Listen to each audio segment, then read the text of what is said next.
High বন্ধুরা, আমি নিরুমা বলছি। বন্ধুরা, আজকের আপন মা ছেলের গল্পটি সম্পূর্ণ শুনলে তোমাদের ওটা আর স্থির থাকবে না। কথা দিচ্ছি, শেষে গিয়ে তোমাদের অনেক হালকা লাগবে। আমার মাম্মি, আমি মা বলেই ডাকি। মায়ের নাম বিউটি রায়। তিনি 2 সন্তানের জননী। আমি বাপ্পা রায়, ইন্টারমিডিয়েটে পড়ছি। বয়স 20 বছর ও আমার বড় বোন সোনিয়া রায়। বয়স 23 বছর, বেসরকারি একটা বিশ্ববিদ্যালয়ে ফ্যাশন ডিজাইনিং পড়ছে। আমরা বাংলাদেশেরই চট্টগ্রামের বাসিন্দা, কিন্তু আমাদের বাসায় আমাদের খুব কমই থাকা হয়। মায়ের ব্যবসাজনিত কারণে অধিকাংশ সময় ঢাকাতেই থাকা হয়। আমার মা একজন ডিভোর্সি নারী। প্রেমের বিয়ে হলেও আজ থেকে 15 বছর আগে আমার বাবা মায়ের ডিভোর্স হয়ে যায়। এর পেছনে আমার বাবারই দোষ বেশি ছিল।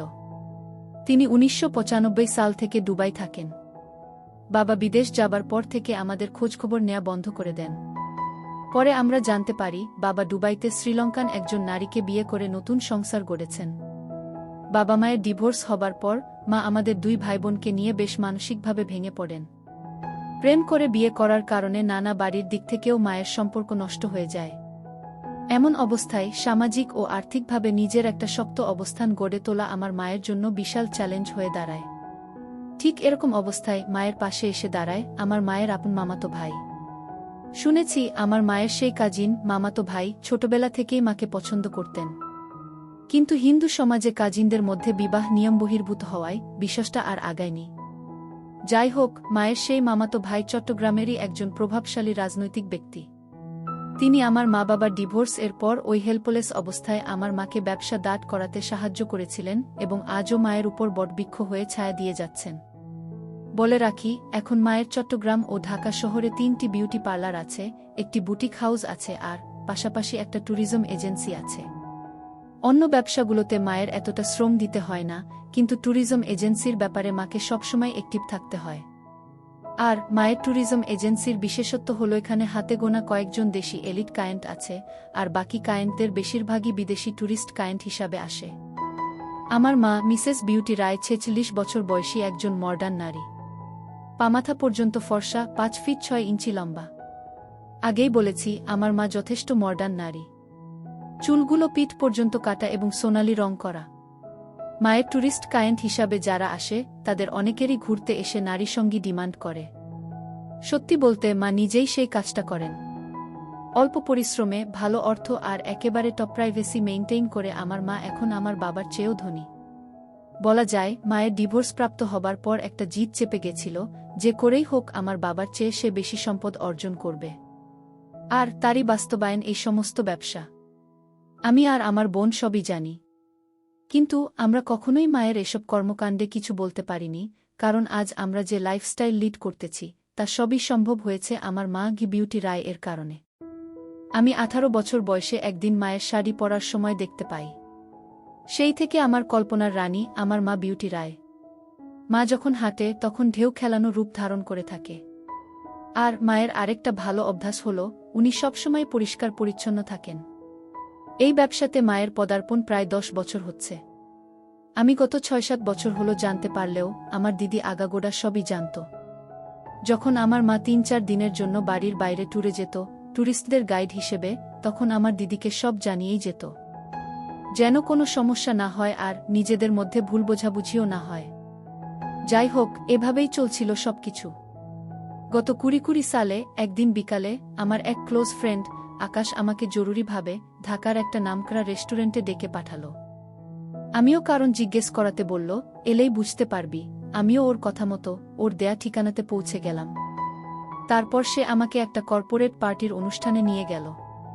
তারপর আমি যা দেখলাম তা দেখার জন্য আমি প্রস্তুত ছিলাম না। আমি দেখলাম আমার মা সেখানে 2 জন বিদেশীর সাথে অত্যন্ত ঘনিষ্ঠভাবে আড্ডা দিচ্ছে। আড্ডার ফাঁকে তারা লাল পানি খাচ্ছে। এর মধ্যে একজন 30-35 বছরের, অবশ্যই মায়ের চেয়ে বয়সে ছোট। আড্ডার ফাঁকে আমার মায়ের সাথে হাতের কাজ চালাচ্ছে। বিষয়টা আমার বন্ধু আরও 1 ঘন্টা আগে থেকে দূর থেকে তাদের ফলো করছে এবং এই জন্যই আমাকে ডেকেছে। আমি বন্ধুর চোখের দিকে তাকাতে পারছিলাম না লজ্জায়। এমন অবস্থায় আকাশ আমাকে স্বাভাবিক করবার জন্য বলল, এ সমস্ত বিষয় দেখে দুঃখ পাবার কিছু নেই বন্ধু। এখন জগতটাই এরকম, তাই দেখে সহ্য করতে পারলে মজা নিতে চেষ্টা কর। আর নইলে চল এখান থেকে আমরা চলে যাই। বন্ধুর কথায় আমি কেমন যেন একটা আভাস পেলাম। যেহেতু আমি আগে থেকেই মায়ের প্রতি একটু দুর্বল ছিলাম, তাই নীরবে দাঁড়িয়ে একটা অরেঞ্জ জুস খেতে খেতে দেখতে থাকলাম। আমার নীরবতা দেখে আকাশ বলে উঠল, তুই এখন নিশ্চয় আমার সামনে ভীষণ লজ্জা পাচ্ছিস। কিন্তু আমিও এত ভালো মানুষ না। আমিও আমার মা ও মাসিকে এভাবে সুযোগ পেলেই দেখি। আর আমি প্রশ্ন করলাম, আর কি? আকাশ উত্তর দিল, হাত দিয়ে নিজেকে সন্তুষ্ট করি। এবার আমিও একটু অভয় পেয়ে স্বীকার করলাম, আমিও তো একই রকম কাজ করি আরও 1 বছর আগে থেকে। আকাশ, তাহলে তুই লজ্জা পাচ্ছিস কেন? উপভোগ করতে চেষ্টা কর, আর এই জন্যই তো তোকে এখানে আনলাম। যাই হোক, সেদিন সন্ধ্যা পর্যন্ত থেকে আমি আর আকাশ রেস্টুরেন্টের ওয়াশরুমে গিয়ে হাত দিয়ে কাজ সেরে ফেললাম, আর এভাবেই আকাশের কাছে আমার সব গোপনীয়তা ভেঙে গেল। এরপর আমি বাসায় এসে দিদিকে আমার রুমে ডেকে এ ব্যাপারে কিছুটা বলতেই দিদি অকপটে স্বীকার করে নিল সে এ ব্যাপারে সব জানে অনেক আগে থেকেই। এমনকি দিদি আমাকে বুঝালো, শুধুমাত্র আমাদের বিলাসবহুল জীবনের নিশ্চয়তার জন্যই আমাদের মায়ের এই পথে পা বাড়ানো। তাই তাকে খারাপ ভাবাটা অন্তত আমাদের সাজে না। এর কিছুদিন পর আমি তখন নিয়মিত মাকে কল্পনা করছি। একদিন মা বাসায় নেই, বাসা থেকে বের হবার আগে মা একটা জিন্স আর টিস্যু কাপড়ের শার্ট পরে বের হয়েছে। প্রতিটি ভাঁজ স্পষ্ট বোঝা যাচ্ছে।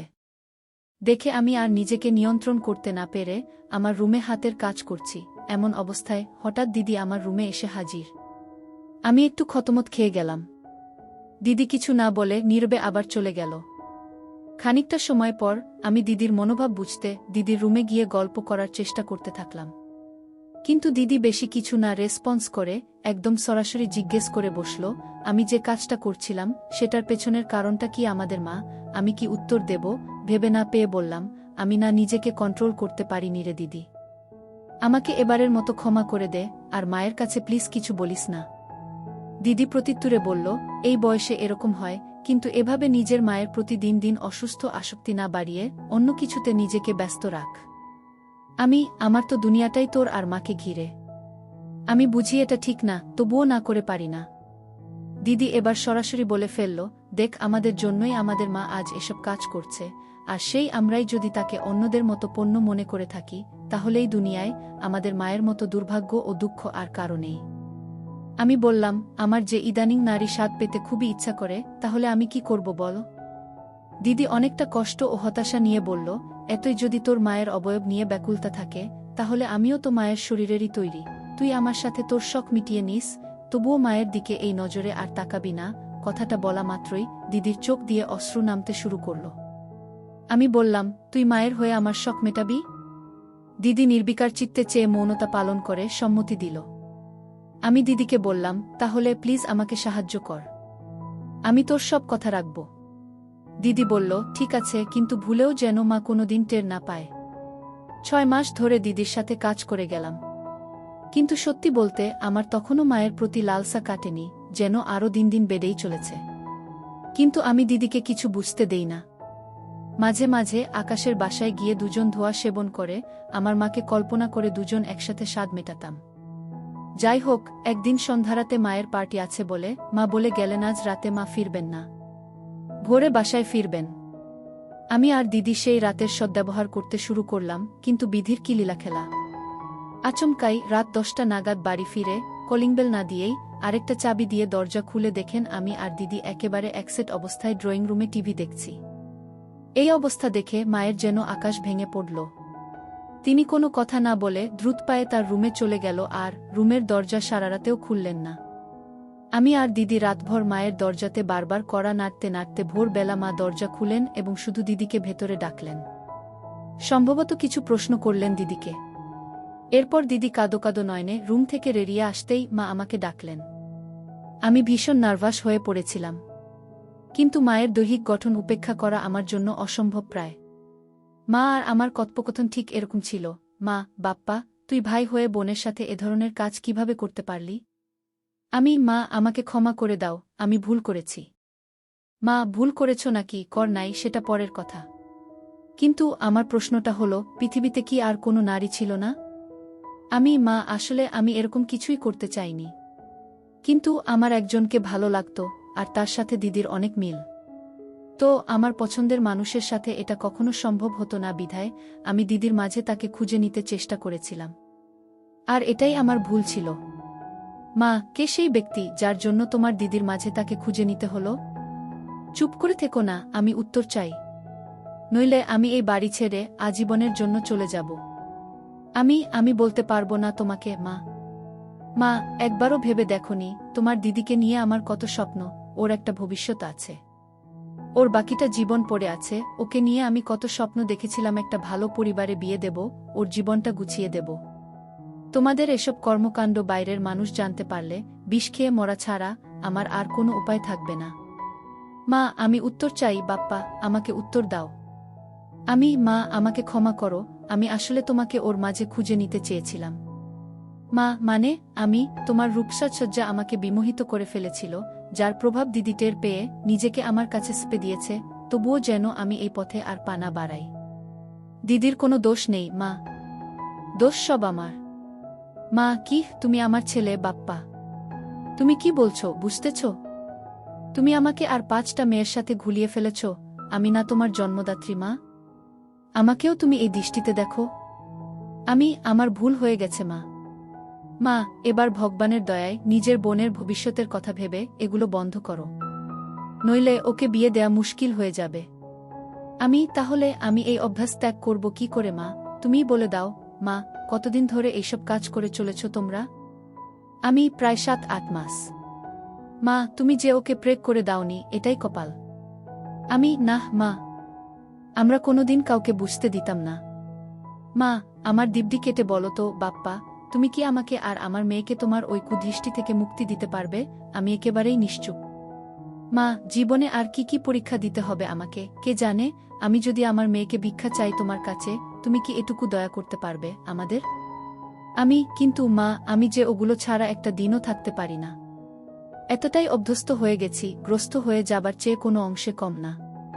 মা, আমার মেয়েকে ছেড়ে দে বাবা, ওর ভবিষ্যৎটা নষ্ট করিস না। বিনিময়ে যা চাইবি আমি তোকে তাই দেব। একটু ভয় নিয়ে বললাম, যদি আমি তোমাকে চাই, এর বিনিময়ে মা তুমি পারবে তোমার চাহিদা আমার সাথে পূরণ করতে? আর এতে কি আমার মেয়েটা তোমার থাবা থেকে নিস্তার পাবে? আমি চুপ করে দাঁড়িয়ে মায়ের মাথা থেকে পা দেখতে থাকলাম আর মনের অজান্তেই হাসুচোখ ভঙ্গি দিয়ে ফেললাম। মা অনেকটা ঘৃণা ও অবজ্ঞার সাথে এগিয়ে গিয়ে দরজার লকটা লাগিয়ে দিয়ে আমার দিকে ঘুরে বললেন, কথা দাও আমি এখন যা যা বলবো তুমি অক্ষরে অক্ষরে তা মেনে নিবে। বলো মা, আমি মেনে নিব। মা, এই যে এতক্ষণ আমি তোমাকে এতগুলা কথা বললাম তা শুনেছ কিনা জানি না, কিন্তু তোমার মনোযোগ যে আমার দেহের দিকে, এটা সত্য। আবারও চুপচাপ মাথা নিচু করে দাঁড়িয়ে থাকলাম। এবার মা আরও কড়া গলায় বলে উঠলেন, কি কাজ করতে চাও তুমি আমার সাথে? বয়স্ক ছেলেমেয়েরা যেসব কাজ করে। মা এবার একটু গম্ভীর কণ্ঠে বলে উঠলেন, চালাও তোমার পশুত্ব, তোমার মায়ের সাথে যা ইচ্ছে কাজ করো, কিন্তু আমার মেয়ের দিকে আর কোনোদিন চোখ তুলে তাকাতে পারবে না। আর যদি তা না মানো, আমি তোমাকে দিব্যি দিয়ে বলছি আমি নিজেকে শেষ করে দেব। আর তার জন্য দায়ী থাকবে তুমি। মায়ের চোখের দিকে তাকিয়ে বুঝলাম, প্রথমে রাগ নিয়ে সূত্রপাত হলেও তিনি একটু লজ্জা পাচ্ছেন। এরপর আর কোনো কিছু না ভেবে সম্পূর্ণ মনোনিবেশ করলাম। 2 পা এগুতেই দরজার উপাস থেকে আমার দিদি হাউমাউ করে কাঁদতে কাঁদতে ভিতরে চলে আসলো। দিদি বারবার অনুনয় বিনয় করে আমাকে আর মাকে বলছে, সব দোষ আমার মা, আমার জন্য তুমি এত বড় ভুল করো না।